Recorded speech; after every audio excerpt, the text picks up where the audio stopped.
এইখানে একটা বক্স আছে, এখানে মানে বিরিয়ানি আছে। কি আজকে শিক্ষা জীবনের শেষ দিন, তো আমাদের হচ্ছে আজকে গ্রাজুয়েশন সেরিমনি ছিল।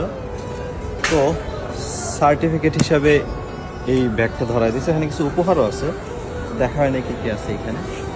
প্রথমে দিছে এটা ক্যাডো সেইজ সেনবন গাক্কো, যেখান থেকে আমি পাশ করছি 2 বছর পড়াশোনা করে। এখানে আমার নাম লেখা আছে, মনে হয় না। আল্লাহ বিরিয়ানির প্যাকেট আছে নাকি দেখি, রোজা রমজানের দিন। তারপরে এখানে একটা বক্স আছে, এখানে মানে বিরিয়ানি আছে। কি আছে এখানে দেখি, আর একটা ছবি আছে এখানে। ও ছবিটা তো দারুণ দেখাচ্ছে। এখানে সুন্দর আমার কিছু ছবি দিছে তারা, এগুলো হচ্ছে আমার আগে ফটো সেশন করা হয়েছিল। ও চকচক করতেছে ভাই। ছবিগুলো সুন্দর আছে। আর থেকে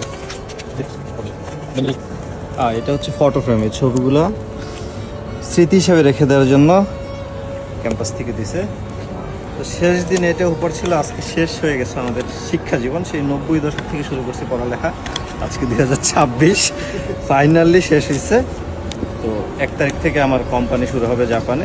জাপানের শিক্ষা জীবন শেষ হওয়ার 6 থেকে 8 মাস আগেই সবার আগে অ্যাপয়েন্টমেন্ট লেটার সবার হাতে থাকে। কেউ আবার ডিলে করে, কেউ আবার নতুন করে পড়ালেখা করে। তো আমার তো পড়ালেখা যথেষ্ট হয়েছে, আর করার ইচ্ছা নাই। তো এপ্রিল থেকে ইনশাল্লাহ কোম্পানি শুরু হবে।